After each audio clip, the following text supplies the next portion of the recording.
ಸರ, ನಂದು ಒಂದ ಪ್ರಶ್ನೆ ಅದ ಅಧಿಕಾರಿಗಳಿಗೆ, ಭಾಳ ಏನಿಲ್ಲ. ಜಮೀನ ನಂದು ಸರ್, ನೀವು ತಗೊಂಡಿರಿ, ನಡು ವಕೀಲರು ಅದು ಇದು ಯಾಕೆ ಸರ್ ಇದು? ಏ ತಮ್ಮ, ನಾ ಕೇಳಕತ್ತೀನಿಲ್ಲ ಸರ್. ಈಗ ಜಮೀನು ನನ್ನ ಮುಳುಗ್ಯದ, ನೀವು ಜಮೀನು ತೊಗೊಂಡಿರಿ, ನನ್ನ ಅಕೌಂಟ್ಗೆ ಯಾಕೆ ನೇರ ಹಣ ಬರಂಗಿಲ್ಲ ಸರ್? ಇದು ಏನು ಸಮಸ್ಯೆ ಅದ ಸರ್ ಇದು? ಡಿ ಸಿ ಅವ್ರ ಮೈಕ್ ಕೊಡು ಸರ್ ಅವ್ರಿಗೆ ಒಂದು ಸ್ವಲ್ಪ. ಮೈಕ್ ಕೊಡುತ್ತಮ್ಮ. ಇದು ಭಾಳ ಸಮಸ್ಯೆ ಅದ ಸರ್. ಮನೆ ಬೆಳಗಾವಿ ಜಿಲ್ಲೆ ಘಟಪ್ರಭಾದ ಏನೋ ಸಮಸ್ಯೆ ಆದಾಗ ಅಲ್ಲಿ ಇದು ಸಮಸ್ಯೆ ಆಗಿತ್ತು. ಅಲ್ಲ, ಜಮೀನು ನಂದು, ನೀವು ತೊಗೊಂಡಿರಿ, ನನಗೆ ಅಕೌಂಟಿಗೆ ಜಮಾ ಬರ್ಬೇಕಲ್ಲ ಸರ್ ದುಡ್ಡು? ಅದು ವಕೀಲರಕ್ಕ ಮತ್ತೆ ಅಲ್ಲಿ ಹೋಗೋದು, ಅದು ಯಾಕೆ ಅದು ಕೋರ್ಟಿಗೆ ಹೋಗೋದು ಸರ್? ಅದು ಹಣ ಕಡಿಮೆ ಅಂದ್ರೆ ಕೋರ್ಟಿಗೆ ಹೋಗ್ತಾರೆ, ಆ ಸಮಸ್ಯೆ ಬೇರೆ ಸರ್. ಅದು ನನಗೆ 10 ಲಕ್ಷ ಕೊಟ್ಟಿರಿ ಎಕರೆಕ್, ನನಗದು ಸಮಂಜಸ ಆಗಿಲ್ಲ, ನಾ ಕೋರ್ಟ್ ಹೋದ್ನಿ ಅಂದ್ರೆ ಅದು ಕೋರ್ಟ್ ನೋಡ್ಕೊಳ್ತದೆ, ಅದು ಓಕೆ. ಬಟ್ ನಂದು ಎಕರೆ ಹೋದಾಗ ಮರುಭೂಮಿ ಆದ್ರೆ, ಒಣ ಬೇಸಾಯ ಆದ್ರೆ 25 ಲಕ್ಷ, ನೀರಾವರಿ ಆದ್ರೆ 30 ಲಕ್ಷ ಅಂತ ತಾವು ಹೇಳಿರಿ. ಆ ಅಕೌಂಟ್ ನೇರವಾಗಿ ನನ್ನ ಅಕೌಂಟಿಗೆ ಯಾಕೆ ಜಮಾ ಆಗಂಗಿಲ್ಲ ಸರ್? ಏನು ತೊಂದರೆ? ಅದು ಅದೊಂದು ಉತ್ತರ ಕೊಡ್ರಿ ಅದು ಸರ್. ಈಗ ಪ್ರಪೋಸಲ್ ಅಂದರೆ ಪ್ರಸ್ತಾವನೆ ಬಂದ ಹಂತದಿಂದ ಹಿಡಿದು ಆ ಕನ್ಸೆಂಟ್ ಅವಾರ್ಡ್ವರೆಗೆ ಏನಾಗುತ್ತೆ, ಅಲ್ಲಿ ಯಾರು ಅಡ್ವೊಕೇಟ್ಗಳಾಗಲಿ ಯಾವ ವಕೀಲ್ಗಳಾಗಲಿ ಯಾರು ಇರಲ್ಲ ಸರ್. ನಮ್ದೇನಿದೆಯೋ ಡೈರೆಕ್ಟಾಗೇ ರೈತರಿಗೇ ನೋಟಿಸ್ ಕೊಡ್ತೀವಿ, ರೈತರ ಕಡೆಯಿಂದನೇ ಅಕೌಂಟ್ ಡೀಟೇಲ್ಸ್ ತೊಗೋತೀವಿ, ರೈತರಿಗೇ ಡೈರೆಕ್ಟಾಗಿ ಅಮೌಂಟ್ ಹಾಕ್ತೀವಿ ಸರ್. ಇನ್ ಬಿಟ್ವೀನಲ್ಲಿ ಈ ಹಂತದಲ್ಲಿ ಯಾವುದೇ ಕಾರಣಕ್ಕೂ ಯಾವುದೇ ಅಡ್ವೊಕೇಟ್ಗಳು ಬರೋದಿಲ್ಲ ಸರ್. ಹೌದನ್ರಿಪ್ಪ? ಬರ್ತದಾನ ಈಗ? ಕೇಳಿ ಕೋರ್ಟಿಗೆ ಹೋದ್ ಬಿಡ್ರಿ. ಈಗ ನಿಂದು ಜಮೀನು ಹೋಗ್ಯದ, ರೈತಂದು ಒಬ್ಬಂದ ನೇರವಾಗಿ ನೋಟಿಸ್ ಬಂದದ, ನಿಮ್ಮ ಅಕೌಂಟಿಗೆ ಹಣ ಜಮಾ ಆಗ್ತದ ಸರ್? ಇಲ್ಲ ಅಂತಾರಲ್ರಿ ಮತ್ತೆ? ಅಲ್ಲ ಸರ್, ಅಲ್ಲಲ್ಲ ಆಯ್ತಾಯ್ತು. ಅಲ್ಲ ಸರ್, ಜನರಲ್ ಇರಲಿ ಕನ್ಸೆಂಟ್ ಇರಲಿ, ಡೈರೆಕ್ಟಾಗಿ ಅವ್ರ ಅಕೌಂಟ್ಗೆ ಹೋಗುತ್ತೆ ಸರ್. ತಮ್ಮ ಆಗ್ತಾವಲ್ಲ? ಆಗ್ತಾವ ಅಂತಲ್ಲಪ್ಪ, ರೈತರು ಸುಳ್ಳು ಮಾತಾಡ್ಬೇಡ್ರಿ. ಆಗ್ತಾವಿಲ್ರಿ ಸರ್? ಅಲ್ಲಿ ಕರೆಕ್ಟ್ ಮಾತಾಡ್ರಿ. ಪ್ರಪೋಸಲ್ ಅಲ್ಲಿ ಅಂದ್ರೆ ಪ್ರಸ್ತಾವನೆಯಲ್ಲಿ ಯಾರ ಹೆಸರು ಇರುತ್ತೋ ಸರ್ ಅವ್ರಿಗೇನೆ ದುಡ್ಡು ಹೋಗ್ಬೇಕು. ಅದನ್ನ ಬಿಟ್ಟು ಬೇರೆ ಯಾರಿಗೂ ಹಾಕ್ಲಿಕ್ಕೆ ಅವಕಾಶನೂ ಇಲ್ಲ ಸರ್. ಅದು ಇಲ್ಲ, ಡೈರೆಕ್ಟ್ ಡಿಬಿಟಿನವರು ಸರ್ ಅವ್ರ ಅಕೌಂಟ್ಗೆ ಹೋಗುತ್ತೆ ಸರ್. ಇಲ್ಲ, ಅಕೌಂಟಿಗೆ ಡೈರೆಕ್ಟ್ ಬರ್ತಾವ. ಬಟ್ ಈಗ ಸರ್ ಹೇಳಿದ್ರು ಕನ್ಸಲ್ಟ್ ಅವಾರ್ಡ್ನೊಳಗೆ ಈಗ ಹೆಚ್ಚಿನ ಅವಾರ್ಡ್ಗೆ ಹೋಗೋತ್ನ ನಾವು ಕೋರ್ಟಿಗೆ ಹೋಗಿರ್ತೀವಿ, ಅದನ್ನ ಇದು ವಕೀಲರು ಬೇಕಂತ ಹೇಳ್ತಿರಲ್ಲ ಸರ್. ಮತ್ತೆ ನೀವು ಅಲ್ಲ ಸರ್, ಕನ್ಸಲ್ಟ್ ಅವಾರ್ಡ್ನಾಗ ಐತಿ ಸರ್. ಒಬ್ಬರು ಮಾತಾಡ್ರಿ. ಅದೇ ಕೋರ್ಟ್ಗೆ ಹೋಗಿದ್ಕೆ ಕನ್ಸಲ್ಟ್ ಅವಾರ್ಡ್ ನೀವು ಮಾಡಕತ್ತೀರಿ ಅಂದ್ರೆ ಮತ್ತೆ ಕೋರ್ಟ್ ನಿಂತ್ರ ರೊಕ್ಕ ಕೊಡ್ತಂಗ ಸಮಾಧಾನ ಕೇಳ. ಅದನ್ನ ಅಟ್ಯಾಕ್ ಮಾಡಕ ಇಲ್ಲ ಸರ್, ಸಮಾಧಾನ ಟೆನ್ಷನ್ ಯಾಕೆ ಮಾಡ್ಕೊಂತಿ? ಸಮಾಧಾನ ವಿಷಯ ಕೇಳು. ಈಗ ನೀವು ಕೋರ್ಟಿಗೆ ಹೋಗಿರ್ತೀವಿ, ನೀವು ಕನ್ಸಲ್ಟ್ ಅವಾರ್ಡ್ ಅಂತೇಳಿ ನೀವು ಹೇಳಕತ್ತೀರಿಲ್ಲ ಸರ್. ಈ ಕನ್ಸಲ್ಟ್ ಅವಾರ್ಡ್ ಉದ್ದೇಶ ಏನ್ರಿ ಅದೇ ಲೋಕ್ ಅದಾಲತ್ನೊಳಗೆ ನೀವು ಮಾಡ್ತೀರಿ ಅಂದ್ರೆ ಸರ್ಕಾರ ಪರವಾಗಿ ನೀವು ಕೆಲಸ ಅದಕ್ಕೆ ಮಾಡೋದು. 25 ಲಕ್ಷ ಒಣ ಬೇಸಾಯಕ್ಕೆ, ನೀರಾವರಿಗೆ 30 ಲಕ್ಷ. ಈಗ ನೀವು ಕನ್ಸಲ್ಟ್ ಅವಾರ್ಡ್ ಕೊಡಕತ್ತೀರಿ ಅಂದ್ರೆ ಸರ್ಕಾರದವ್ರ ಕೊಡಕತ್ತಂಗಲ್ರಿ, ಅದಕ್ಕೆ ನೀವು ನಮ್ಗೆ ಅಲ್ಲಿ ಕೊಡ್ರಿ ಸರ್. ಇಲ್ಲೇನಾಗ್ತದೆ ಅಂದರೆ ಜನರಲ್ ಅವಾರ್ಡ್ ಆಗತ್ತೆ ಸರ್. ಜನರಲ್ ಅವಾರ್ಡ್ ಆದಮೇಲೆ ಹೆಚ್ಚಿನ ಪರಿಹಾರಕ್ಕಾಗಿ ಕೋರ್ಟ್ಗೆ ಹೋಗ್ತಾರೆ ಸರ್. ಇವಾಗ ಸರ್ಕಾರದಿಂದ ಆದೇಶ ಆಗಿದೆ ಸರ್, 29/10/2025 ಕೋರ್ಟ್ದಲ್ಲಿ ಇರ್ತಕ್ಕಂಥ ಪ್ರಕರಣಗಳನ್ನು ಕೂಡ ಲೋಕ್ ಅದಾಲತ್ ಮೂಲಕ ಬಗೆಹರಿಸ್ಕೊಳ್ಬೋದು ಕೋರ್ಟಲ್ಲಿ ಅಂತಿದೆ ಸರ್. ನೀವು ಈಗಾಗಲೇ ಅಡ್ವೊಕೇಟ್ ಥ್ರೂ ಕೇಸ್ಗಳನ್ನು ರಿಜಿಸ್ಟರ್ ಮಾಡಿರ್ತೀರ, ಅದನ್ನು ನಾವಾಗೆ ಹೇಳೋಕ್ಕಾಗಲ್ಲ. ಅದನ್ನ ಈವನ್ ನೀವು DLS ಅಂತಿದೆ, ಸೇವಾ ಪ್ರಾಧಿಕಾರ, ಕಾನೂನು ಸೇವಾ ಪ್ರಾಧಿಕಾರ ಡಿಸ್ಟಿಕ್ ಕೋರ್ಟಲ್ಲೂ ಕೂಡ ಅವೈಲೇಬಲ್ ಇದೆ, ಅಲ್ಲೂ ಕೂಡ ತಾವು ಅದನ್ನು ವಿಚಾರಿಸ್ಕೋಬೋದು. ಯಾಕಂತಂದರೆ ಈಗ ನಾವು ಈಗ ಏನಾಗತ್ತೆ ಅಂದರೆ ಜಮೀನು ತೊಗೊಳ್ಳುವಾಗ ನೀವು ಪಾರ್ಟಿ ಆಗಿರ್ತೀವಿ. ಸೊ ತಾವು ಪಾರ್ಟಿ ಇರ್ತೀರ, ತಾವು ಡೈರೆಕ್ಟಾಗಿ ಅಡ್ವೊಕೇಟ್ಗಳನ್ನ ಕಾಂಟ್ಯಾಕ್ಟ್ ಮಾಡಿರ್ತೀರ, ಆ ಅಡ್ವೊಕೇಟ್ಗಳ ಥ್ರೂ ಏನು ಮಾಡಿರ್ತೀರ, ಕೋರ್ಟಲ್ಲಿ ಕೇಸನ್ನ ರಿಜಿಸ್ಟರ್ ಮಾಡಿರ್ತೀರ. ಸೊ ಈಗ ಅಲ್ಲಿ ನಮಗೆ ನೀವಾಗೇ ಅದನ್ನು ಕೇಳಬೇಕೆ ಹೊರತಾಗಿ ನಾವು ಅದನ್ನು ಕೇಳಕ್ಕೆ ಬರೋಂಗಿಲ್ಲ. ಯಾಕಂದರೆ ತಾವು ಕೇಸ್ ಕೊಟ್ಟಿರ್ತೀರ ಅದನ್ನು ಸಂಬಂಧಪಟ್ಟ ಅಡ್ವೊಕೇಟ್ಗಳವ್ರಿಗೆ. ಕನ್ಸಲ್ಟ್ ಅವಾರ್ಡಿಗೆ ನೀವು ಬರ್ತೀರಲ್ಲ ಸರ್. ಈಗ ಗ್ರಾಮ ಸಭೆ ಮಾಡೋರು ಯಾರು ರೀ? ಗ್ರಾಮ ಸಭೆ ನಾವೇ ಮಾಡ್ತೀವಿ. ಒಂದು ಸೆಕೆಂಡ್ ಸರ್, ನಾ ಮಾತಾಡ್ತೀನಿ ಒಂದು ಸೆಕೆಂಡ್. ಗ್ರಾಮ ಸಭೆ ನೀವೇ ಮಾಡ್ತೀರಿ ಅಂದ್ರೆ ಈ ಥರ ರೈತರು ಕೇಳಕತ್ತಾರ, ಇದಕ್ಕೆ ಯಾವ ಥರ ಮಾಡೋಕು? ಇನ್ನೊಂದು ನೀವೇ ಹೇಳಿದ್ರಿ ಸರ್, ಅಪೀಲ್ ಹೋಗ್ತೀನಿ ಅಂತ ಕೇಸಿ ನೀವು ಹೆಚ್ಚುವರಿಗೆ ಈಗ ಆಗಿರ್ತೈತೆ ಅದು 54 ಲಕ್ಷ ಗುಲ್ಬರ್ಗ ಹೇಳಿದ. ನೀವು ಅದೇ ರೀತಿಯಾಗಿ ರೈತರು ರೋಡ್ಗೆ ಇರ್ತಾವೆ, ಅವಕ್ಕೂ 25 ಲಕ್ಷನ ಮಾಡಿರಿ. ಅವನ್ನ ಹೆಂಗೆ ಯಾವ ಥರ ನೀವು ಬಗೆಹರಿಸ್ತಾರೆ? ಈಗ ರೋಡಿಗೆ ಇರ್ತಾವೆ ಅಗದಿ ಅವನು 25 ಲಕ್ಷ, ಆಮೇಲೆ ಪೂರಾ ಒಳಗೆ ಒಂದು 2 ಕಿಲೋಮೀಟ್ರ್ ಒಳಗೆ ಇರ್ತಾವೆ, ಅವಕ್ಕೂ 25 ಲಕ್ಷನೇ. ಮತ್ತು ಅವು ರೈತಗೆ ಅನ್ಯಾಯ ಆಗತ್ತಲ್ರಿ, ಅವಕ್ಕೆ ಹಂಗೆ ಮಾರಿದ್ರೆ 25 ಲಕ್ಷ ಬರ್ತಾವೆ. ನಿಮಗೆ ಕೋರ್ಟಿಗೆ ಕೊಟ್ಟು ಅದನ್ನ ಯಾಕೆ ಮಾಡೋಕೆ? 50-60 ಲಕ್ಷ ಗಟ್ಟಲೆ ಎಣ್ಣೆಗಿನೇ ಆತಾವೆ ಮುಂದವು, ಅಂಥವಕ್ಕೂ 25 ಲಕ್ಷನೇ ಅದಾವು. ಅದನ್ನೆಲ್ಲ ಯಾವ ರೀತಿಯಿಂದ ಬಗೆಹರಿಸ್ತಾರೆ ಹೇಳ್ರಿ? ಈಗ ಅಲ್ಲಲ್ಲ, ಈಗ ಈಗ ಕೇಳ್ರಿ ಏ ಅಣ್ಣ ಒಂದಿಟ್ಟು ಕೂಡಲಿ ನಾ ಬೇರೆ ಹೇಳ್ತೀನಿ ಸಾಹೇಬ್ ಈಗ ಒಂದಿಟ್ಟು ಕೇಳ್ರಿ ಈಗ ಈಗ ಇಲ್ಲಿ ನೋಡ್ರಿ ಇಲ್ಲಿ ಜನರಲ್ ಅಂದ್ ಹೋಗಿ ನೀವು ಕೋರ್ಟ್ ತಗೋದಾತಂದ್ರೆ ಅಲ್ಲೇನು ಕೋರ್ಟ್ ಆದೇಶ ಮಾಡ್ತಾರೆ ಅದ್ರ ಪ್ರಕಾರ ಪರಿಹಾರ ಬರ್ತೈತೆ ಇಲ್ಲ ನಾವು ಇಲ್ಲೇ ತಗೋತಪ್ಪ ಅಂದ್ರೆ ಅದೇನು 25 ಲಕ್ಷ 30 ಲಕ್ಷ ಪರಿಹಾರ ಇದೆ ಇದೇನೇ ಹೇಳತ್ತಾರೆ ಇವ್ರು ಆಗಿಂತ್ರ ಅಣ್ಣ ತಡ್ರಿ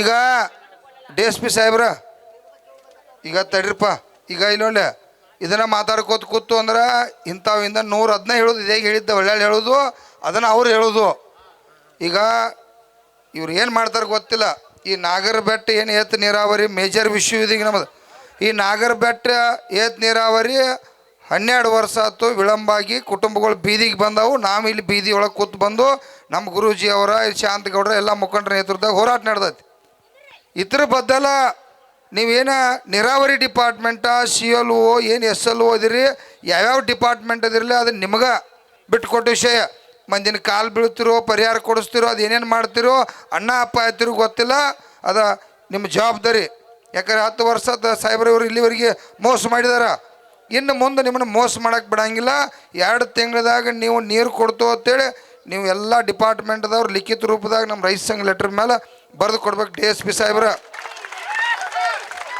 ಈಗ ಉಳಿದೆಲ್ಲ ಕತಿ ಕೇಳಂಗಿಲ್ಲ ನೋಡ್ರಿ ಈಗ ಯಾರು ಜನರಲ್ ಬೇಕಂದವ್ರು ಜನರಲ್ ಹೋಗ್ತಾರೋ ಅದು ಏನೇನು ನಡೀತೈತೆ ಅವ್ರದ್ದು ಅದು ಗೊತ್ತಾಕತ್ತೆ ಆದ್ರೆ ಈಗ ಮೊದಲ ಈ ವಿಷಯ ನಮಗೆ ಸರ ಅವ್ರು ಯಾರು ಜವಾಬ್ದಾರಿ ಆಫೀಸರ್ದಾರೋ ಅವ್ರು ಲಿಖಿತ ರೂಪದಾಗ ಬರೆದು ಕೊಟ್ಟು ಮಾಡಲೇಬೇಕು ನಾವು 1 ತಿಂಗಳು ಹೇಳಿನ ಶಾಂತಗೌಡ ಸಾಹೇಬ್ ಏನಂದ ಪರಿಹಾರ ಕೊಟ್ಟು ಕೂಡ 1 ತಿಂಗಳು ಕೆಲಸಕ್ಕೆ ಲೇಟ್ ಆಗಲಿ ಬಿಡ್ರಿ 2 ತಿಂಗಳು ಕೊಡ್ನು ಅಂತ ಹೇಳ್ಯಾನ 2 ತಿಂಗಳು ಕೊಟ್ಟಿದ್ರು ಸಾಹೇಬ್ರ ಇದ್ರೊಳಗೆ 1 ದಿನ ಕೂಡ ನಾವು ಬಿಡೋರಲ್ಲ ಲಿಖಿತ ರೂಪದಾಗ ನೀವು ಬರೆದು ಕೊಡಲೇಬೇಕು 10 ವರ್ಷ ಆತ ಈ ರೈತ ದೇವ್ರುಗಳಿಗೆಲ್ಲ ಮೋಸ ಮಾಡಿರಿ 10 ವರ್ಷ ಶ್ರಮ 2 ತಿಂಗಳದಾಗ ಹಾಕಿ ನೀರು ಉಗಿಸ್ರಪ್ಪ ಅಂದ್ರೆ ಈಗೇನು ಬೆದ್ದುಲ್ಲ ಅವಾಗ ಎಲ್ಲರಿಗೂ ಮತ್ತೊಂದು ಸನ್ಮಾನ ಮಾಡಿ ಮಾಲಿ ಆಗ್ತಕ್ಕಂಥ ಕೆಲಸ ಮಾಡ್ತೇವೆ ದಯವಿಟ್ಟು ಆ ಕೆಲಸ ಮಾಡಬೇಕು ಮೊದಲ ಇದು ಮುಗಿಲಿ ಅವರ ಸ್ವಲ್ಪ ಮಾತಾಡ್ತಾರೆ 1-2 ನಿಮಿಷ ಆಮೇಲೆ ಈಗ ಯಾರಿಗಾರು ಸರ ಅವರಿಗೆ ಒಂದು ಟೈಪ್ ಹೊಡಿಸಿ ಅದನ್ನು ಬರ್ಕೊಂಡು ಇಲ್ಲಿ ನಮ್ಮ ಶಶಿಕಾಂತ್ ಗುರೂಜಿ ಮತ್ತು ನಮ್ಮ ರೈತ ಸಂಘ ಏನೇ ಲೆಟ್ರ್ ಪ್ಯಾಡ್ ಮೇಲೆ ಅದನ್ನು ಕೊಟ್ಟು ಹಿಂಗೈತೆ ಅಂತೇಳಿ ಲಿಖಿತ ರೂಪದಾಗ ಕೊಡಲೇಬೇಕು ಕೊಟ್ಟಾಗ ಬಿಡೋರು ಮತ್ತು ಭಾಳ ಗಂಭೀರ ಐತೆ ಯಾಕಂತಂದ್ರೆ ಇದು ಇಲ್ಲಿಗೆ ಬಂದೈತೆ ಅಂದ್ರೆ ಅರ್ಥ ಮಾಡ್ಕೋರಿ ಇಲ್ಲಿ MD ಆಫೀಸ್ ಬತ್ತು ಯಾಕಂದ್ರೆ ಇದು ದೊಡ್ಡ ಡ್ಯಾಮ್ ಐತೆ ಇದೇನು ಸಾಮಾನ್ಯ ಅಲ್ಲ ಇನ್ನು ಅದು ಎತ್ತರಕ್ಕೆ ಏರಿ ಅದೆಲ್ಲ ಅನುಕೂಲ ಆತಪ್ಪ ಅಂದ್ರೆ ಇನ್ನು ಎಷ್ಟೋ ಲಕ್ಷ ಮಂದಿ ರೈತರಿಗೆ ಎಷ್ಟೋ ಹೆಕ್ಟರ್ ಭೂಮಿ ಉದ್ಧಾರ ಆಗೋದೈತಿ ಇನ್ನು ನಮಗೆ ಕೆಲಸ ಭಾಳ ಅದಾವ ಈಗ DK ಶಿವಕುಮಾರ್ ಸಾಹೇಬ್ ಬಂದಾನ ಈಗ ಒಂದು ಮೀಟಿಂಗ್ ಮಾಡೋರದು ನೀರಾವರಿ ಬದ್ದಲು ಭಾಳ ದೊಡ್ಡ ಮಹತ್ವ ಕೊಡಪ್ಪ ಸಾಹೇಬ ಅಂತೇಳಿ ಹೇಳೋರದು ಯಾಕಂದ್ರೆ ಅವರು ನೀರಾವರಿ ಮಂತ್ರಿ ಇದ್ದಾಗ ಮಾಡಲಿಲ್ಲ ಈಗ ಮುಖ್ಯಮಂತ್ರಿ ಆದಾಗರೆ ಕೂಡ ಇದಕ್ಕೊಂದು 50-60 ಸಾವಿರ ಲಕ್ಷ ಕೋಟಿ ರೂಪಾಯಿ ಒಂದು ಬಜೆಟ್ ಎದಕ್ಕೂ ಸಾಲ ಮಾಡತ್ತಾರಲ್ಲ ಇವ್ರ ಏನು ಬೇಕಾದ ಮನುಷ್ಯ ಬಂದಾಗ ಸಾಲ ಮಾಡತ್ತಾರ ಈ ನಾಡಿನ ರೈತ ದೇವರುಗಳಿಗೆ ನೀರಾವರಿ ಮಾಡೋಕ್ಕಾಗಿ ಸಾಲ ಮಾಡ್ರಿ ಗುರುಗಳ ಏನು ಇವ್ರು ಅಪ್ಪನ ಮನೆ ಸಾಲ ಮಾಡೋರ್ದಾರ ನಮ್ಮ ತಲೆ ಮೇಲೆ ಸಾಲ ಮಾಡೋರ್ದಾರ ಹೋಗ್ಲಿ ನಾವು ನಾಡಿ 1 ಲಕ್ಷ ಮಾಡಲಿ ಒಮ್ಮೆ ಇದನ್ನು ಆಲಮಟ್ಟಿ ಎತ್ತರಕೇಶಿ ಭಾಗದ 4-5 ಜಿಲ್ಲಾ ರೈತರ ಲಕ್ಷಾಂತರ ರೈತ ದೇವರುಗಳು ಉದ್ಧಾರ ಆಗ್ತಾರಂದ್ರೆ ಮಾಡಲಿ ಅದನ್ನೆಲ್ಲ ನಾವು ಮಾತಾಡ್ತು ಆ ಲೆವೆಲ್ದಾಗ ಈಗ ನಿಮ್ಮದೇನು ಕೆಲಸ ಐತಿ 2 ತಿಂಗಳದಾಗ ನಾಗರ ಬೆಟ್ಟ ಏತ್ ನೀರಾವರಿ ಮಾಡಬೇಕು ಈ ನೀರಾವರಿ ಮುಗಿದ ನಂತರ ಅದೇನು 7-8 ಸಾವಿರ ಎಕರೆ ಜಮೀನು ಪರಿಹಾರ ಹೋಗಿದ್ಲ ನಿಮಗೆ ಮೊದಲು ಒಂದು ಗಂಭೀರತೆ ಇರಲಿ ಒಬ್ಬ ರೈತ 1 ಎಕರೆ ಇರ್ತೈತಿ 2 ಎಕರೆ ಇರ್ತೈತಿ 5 ಎಕರೆ ಇರ್ತೈತಿ 10 ಎಕರೆ ಇರ್ತೈತಿ ಕಾಡಿಸ್ಬ್ಯಾಡ್ರಿ ಒಟ್ಟ ಕಾಡಿಸ್ರಪ್ಪ ಅಂತಂದ್ರೆ ಈ ಆಫೀಸರ ಯಾಕೋ ಇದು 2,80,000 ಉದ್ಯೋಗಿಗೆ ಬರೀ 50,000ಕ್ಕೆ ಬಂದೈತಿ ಆಮೇಲೆ ಇದು 4,000ಕ್ಕೆ ಬಂದೈತಿ ಯಾಕಂದ್ರೆ ಇದು ಬೆಳಿಬೇಕಾ ಈಗ ನಾವು ನೋಡ್ರಿ ನಿಮ್ಮ ಬದಲ ಈಗೆಲ್ಲ ಸಾಲಿ ಕಲ್ತು ನೌಕರಸ್ತದೆ ನಾವು ಹೋರಾಟ ಮಾಡತ್ತು ಈಗ ನೌಕರಿ ಹಚ್ಚಿರೋ ಅಂತೇಳಿ ಹಂಗಾಗೈತಿ ನಮ್ಮ ಜನ್ಮ ಅದಕ್ಕಾಗಿ ದಯವಿಟ್ಟು ಪದೇ ಹೇಳೋದು ಬೇಡ ತಾವು ಜವಾಬ್ದಾರಿ ಹೊತ್ತು ಇವತ್ತಿಂದ್ರೆ ಒಟ್ಟು ನಿದ್ದೆ ಮಾಡಬೇಡ್ರಿ ನೀವು 2 ತಿಂಗಳು ನೀರು ಉಗಿಸಿ ನಿದ್ದೆ ಮಾಡ್ರಿ ಹೌದು 10 ವರ್ಷ ಕಪ್ಪು ಕೂತೀರಿ ಈಗ 2 ತಿಂಗಳು ನಿದ್ದೆ ಮಾಡಬೇಡ್ರಿ ನಿಮಗೆ ಮತ್ತೆ ಮಾಲಿ ಹಂಗೆ ಬರೋದಿಲ್ಲ ಸನ್ಮಾನ ಹಂಗೆ ಬರೋದಿಲ್ಲ ಇನ್ನು ಮುಂದೆ ಇದೇನ ನಾಗರಬೆಟ್ಟ ಏತ್ ನೀರಾವರಿ ಉಗಿಸ್ಬೇಕಿಲ್ಲ ಅಂದ್ರೆ ಮತ್ತು ದೇವರ ನಾವು ಜೈ ಜಗತ್ತ ನಮ್ಮದು ಬೇರೆ ಉದ್ಯೋಗ ಇಲ್ರಿ ಗುರುಗಳ DSP ಸರ ಒಟ್ಟ ರೈತರಿಗೆ ಎಲ್ಲಿ ಕಷ್ಟ ಆಕೈತಿ ನಾವು ಸೇವೆ ಮಾಡಕ್ಕೆ ನಿಂತು ನಾವು ಬಿಡೋದೇ ಇಲ್ಲ. ನಾವು ಗುರ್ಲಾಪುರದಾಗ ನೋಡಿರಲಿಲ್ಲ, ಎಲ್ಲ ಸರ್ಕಾರನ ಅಲ್ಲೇ ಕರೆಸಿ ರಾಜ್ಯದ ರೈತರಿಗೆ 2-3 ಸಾವಿರ ಕೋಟಿ ರೂಪಾಯಿ, 2,000 ಕೋಟಿ ಅಲ್ರಿ 10,000 ಕೋಟಿ ರೂಪಾಯಿ ಲಾಭ ಆಗೈತಿ. ಕಾರ್ಖಾನೆ ಮಾಲೀಕರ ತೂಕದಾಗ ಮೋಸ ಮಾಡ್ತೀರ. ತೂಕದಾಗ ಹೆಂಗೆ ಹೊಡಿತೀರು? 20 ಟನ್ನಿಗೆ 1 ಟನ್ ಹೊಡಿತೀರ, 2 ಟನ್ ಹೊಡಿತೀರ. ಅದು ಸುಮಾರು ಒಂದು 3-4 ಸಾವಿರ ಕೋಟಿ ರೂಪಾಯಿ ರಾಜ್ಯದ ತೂಕದಾಗ ಮೋಸ ಮಾಡ್ತೀರ. ಗುರ್ಲಾಪುರ ಚಳವಳಿಯಾಗ ಅಂದ್ರೆ ಅದು ಕೂಡ 4 ಅಣೆ ಕಡಿಮೆ ಆಗಿ ಒಂದು 3-4 ಸಾವಿರ ಕೋಟಿ ಲಾಭ ಆಗೈತೆ. ಟೋಟಲ್ 7-8-10 ಸಾವಿರ ರಿಕವರಿ ಒಳಗೆ ರಾಜ್ಯದಾಗ ಪ್ರತಿ ಸಲ 10-10ವರೆ ಭಾಳ ಐತಿಗೆ ಸರಾಸರಿ 11 ಮೇಲ್ಪಟ್ಟು ರಿಕವರಿ ತೋರಿಸ್ಯಾರ. ಅಂದ್ರೆ ಈ ಹೋರಾಟ ನೀವೆಲ್ಲ ರೈತ ಶಕ್ತಿ, ರೈತ ದೇವ್ರುಗಳ ಪರಮ ಪೂಜ್ಯರ ಆಶೀರ್ವಾದದಿಂದ ಇವತ್ತು ಇದೆಲ್ಲ ಆಗೈತಿ. ನಾವು ಅದಕ್ಕಾಗಿ ನಿಮಗೆ ಯಾಕೆ ಹೇಳತ್ತು, ಈ ಕುಣಿಸಿ ಪ್ರೀತಿಯಿಂದ ಬುದ್ಧಿ ಹೇಳತ್ತು. ಅದಕ್ಕಾಗಿ 2 ತಿಂಗಳದಾಗ ಬರೀ ನೋಡ್ರಿ ಸರ, ಮನಸ್ಸು ಮಾಡ್ರಿ DSP ಸಾಹೇಬ್ರು 1 ತಿಂಗಳದಾಗೂ ಮಾಡೋ ತಾಕತ್ತೈತಿ ಇವ್ರಿಗೆ. ನಮ್ಮ ಪೊಲೀಸ್ ಇಲಾಖೆ ಅಂತಂಬ್ರಂತೂ ಪಾಪ ಅವರ ದೇವ್ರಿದ್ದಂಗೆ 24 ತಾಸು ನಿಮ್ಮ ಸಂಬಂಧ ಎಲ್ಲಿ ಕರಿತೀರಿ ನಿಮ್ಮನ್ನು ಬದುಕಿಸ್ತಾರೋ, ನಿಮಗೆ ಏನಾಗಬಾರ್ದಂಗೆ ನೋಡ್ತಾರೋ, ನಮ್ಮ ಮಂದಿಗೆ ಏನಾಗಬಾರ್ದಂಗೆ ನೋಡ್ತಾರೆ. ಜೋರಾಗಿ ಚಪ್ಪಾಳಿ ಬಾರಿಸ್ರಿ. ನೀವು ಬರೀ ತುಡುಗರಿಗೆ ಬಾರಿಸವ್ರ, ಪ್ರಾಮಾಣಿಕರಿಗೆ ಬಾರಿಸ್ರಿ. ಇರಲಿ, ಒಳ್ಳೇದಾಗಲಿ. ದಯವಿಟ್ಟು ಅಣ್ಣ 5 ನಿಮಿಷ ನೀವು ಮಾತಾಡ್ರಿ. ಒಬ್ಬ ಆಫೀಸರ 2 ಸಾವಿರ ನೀವು ಜೊತೆ ಡಿಸ್ಕಷನ್ ಮಾಡಿ ನಮಗೊಂದು ಲೆಟರ್ ಲಿಖಿತ ರೂಪದಾಗ ಕೊಡಲೇಬೇಕು. ಅದರೊಳಗೆ ಹಿಂದೆ ಸರಿ ಮಾತಿಲ್ಲ. ಇವತ್ತು ನಾಗರಬೆಟ್ಟ ಏತ ನೀರಾವರಿ, ಈ ನೀರಾವರಿ ಕಾಮಗಾರಿ ಶಂಕುಸ್ಥಾಪನೆ 2018 ಸಿದ್ದರಾಮಯ್ಯನವ್ರು ಮಾಡಿದರು.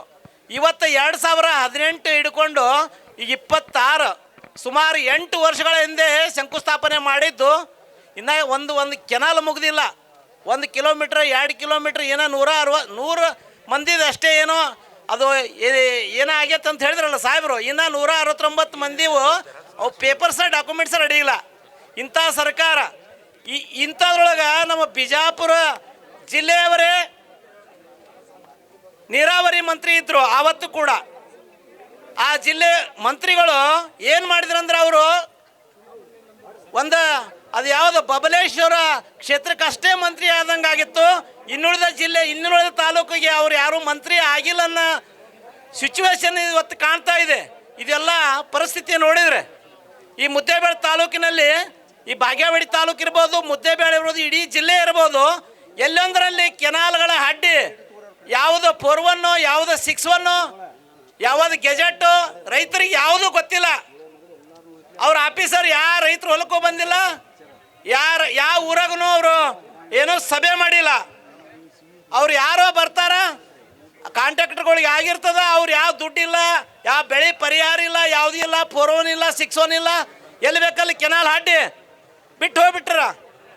ಯಾವುದಕ್ಕೂ ದುಡ್ಡಿಲ್ಲ, ಯಾವುದಕ್ಕೂ ನೀರಿಲ್ಲ. ದಯವಿಟ್ಟು ಈ ಸನ್ನಿವೇಶ ಬರಬೇಕಾದ್ರೆ ಹಿಂದೆ ಶಶಿಕಾಂತ್ ಗುರೂಜಿ ಅವರು ಮತ್ತು ಚುನಪ್ಪಣ್ಣ ಪೂಜಾರಿ ಅವರ ನೇತೃತ್ವದಲ್ಲಿ ಈಗ ಒಂದು 2-3 ತಿಂಗಳಿಂದ ಗುರ್ಲಾಪುರದಲ್ಲಿ ನಡೆದಂಥ ಒಂದು ಬೃಹತ್ ಹೋರಾಟದ ಪರಿಣಾಮ ಈ ರಾಜ್ಯದ ಜನ ಒಂಜರ ಎಚ್ಚೆತ್ಕೊಂಡಿದ್ದಾರೆ. ದಯವಿಟ್ಟು ಹೇಳ್ಬೇಕಂತಂದ್ರೆ ಈ ರಾಜ್ಯದೊಳಗೆ ಎಲ್ಲ ರೈತರಿಗೆ ಒಂದು ಪುಣ್ಯ ಅಂದ್ರೆ ಚುನಪ್ಪಣ್ಣ ಪೂಜಾರಿ ಅವರು ಮತ್ತು ಶಶಿಕಾಂತ್ ಗುರೂಜಿ ಅವರದೇ ನಮಗೆ ಆಶೀರ್ವಾದ ಅಂತ ಹೇಳಕ್ಕೆ ತಪ್ಪಾಲಕ್ಕಿಲ್ಲ.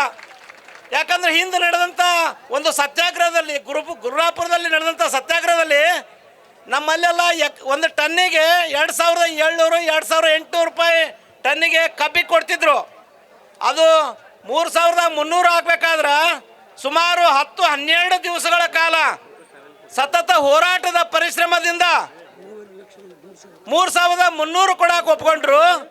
ಅದು ಸಿಕ್ಕಾಪಟ್ಟೆ ಒಂದು ಟ್ರ್ಯಾಕ್ಟರ್ ಒಂದು ಟ್ರಿಪ್ಪಿಗೆ 2-3 ಟನ್ ಕಾಟಾದಾಗ ಫೋಲಾಗಿ ಹೋಗ್ತಿತ್ತು. ಕಾಟಾದಾಗ ಕಳುವು ಮಾಡ್ತಿದ್ರು. ಅದೊಂದು ವೇಬ್ರಿಜ್ ಇರ್ಬೋದು, ಅದೊಂದು ಟನ್ನಿಗೆ ಒಂದು 500 ರೂಪಾಯಿ ಇರ್ಬೋದು.